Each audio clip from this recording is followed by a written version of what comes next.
Je m'appelle Marie, infirmière puéricultrice en réanimation néonatale à l'hôpital Jeanne de Flandre de Lille. Je travaille ici depuis 16 ans. En réanimation, on accueille énormément d'enfants prématurés et aussi des enfants à terme qui présentent des pathologies. Donc la prématurité en France, on parle d'à peu près 10%, 12% des naissances. On parle de prématurité en dessous de 37 semaines d'aménorrhée.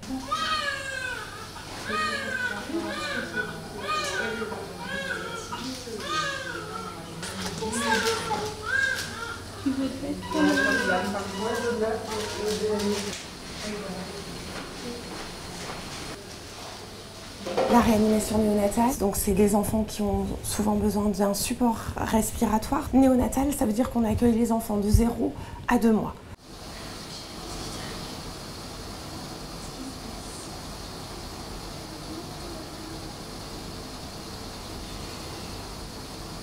« 60% un petit peu près de notre population concerne des prématurés. Donc si je reviens un petit peu sur la prématurité, on va dire qu'une grossesse normale c'est 41 semaines d'aménorrhée. On parle de prématurité en dessous de 37 semaines d'aménorrhée. Et après il y aura différents degrés de prématurité. Aujourd'hui à Lille, on prend en charge les enfants à partir de 24 semaines d'aménorrhée. Donc là on est vraiment dans les limites de la vie, dans les limites de la médecine. 24 semaines d'aménorrhée, ce sont des tout petits bébés qui peuvent peser aux alentours de 500-600 grammes. Nous voilà donc dans la chambre d'une petite fille qui est toute petite, qui vient juste de naître. Donc moi je prends mon poste, donc je me dois de contrôler un minimum de choses dans ma chambre, de faire mes contrôles. Je viens de prendre mes transmissions d'équipe de nuit. En réanimation, on est autant le jour que la nuit. On a le même nombre de personnel, on a les mêmes moyens, on a le même travail. Il n'y a aucune différence entre le jour, la nuit, le matin, l'après-midi. Alors je vais contrôler mon ballon autogonflable, je vais contrôler mon système d'aspiration, je vais contrôler mes normes d'alarme et surtout je vais regarder mon enfant, m'assurer que tout va bien, qu'il est bien installé, que son système respiratoire est bien mis et qu'il n'y a rien de particulier qui pourrait le déranger. Est-ce qu'il dort? Est-ce qu'il est réveillé? Si elle était réveillée, éventuellement, je commencerai des soins maintenant. Là, elle est en train de dormir, donc je reporte mes soins pour respecter ses phases de sommeil. Et après, je prends ma courbe. Donc là, c'est beaucoup plus technique. Le rythme cardiaque, la température, la saturation, les débits de toutes mes perfusions, un tas de petites choses à contrôler. Et donc ça, toutes les 2 heures.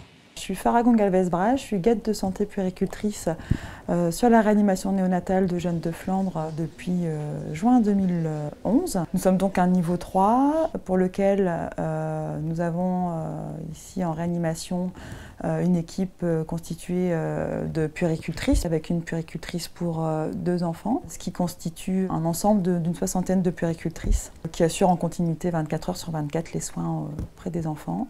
Et après, c'est un service où on travaille avec beaucoup d'intervenants, donc aussi bien les chirurgiens, les psychologues, les neurologues. L'accompagnement est assez important puisqu'on est quand même un métier à part entière. On a une spécificité au niveau de la prise en charge de l'enfant. On a un programme de formation et d'accompagnement dans l'unité au moins de 6 à 8 semaines pour la réanimation néonatale. Parce qu'il y a tout un environnement médical et paramédical à appréhender, aussi bien dans la prise en charge, l'accueil, la façon d'aborder l'enfant prématuré, de l'accueillir. Ce n'est pas quelque chose qu'on apprend dans les études d'infirmière et on l'aborde dans la formation puéricultrice, mais aussi le fait de le vivre et de l'aborder est tout à fait différente. Et après, il y a tout ce qui est environnement technique, les machines, donc tout ce qui est respirateur, tout ce qui est mode de ventilation, voilà. Et puis acquérir aussi la prise en charge globale. Donc les puéricultrices ont un accompagnement sur le terrain par des puéricultrices plus expérimentées. Et on parle aussi beaucoup ici souvent de marraines, puisqu'elles restent tout au long de leur parcours, leurs personnes ressources dans l'apprentissage.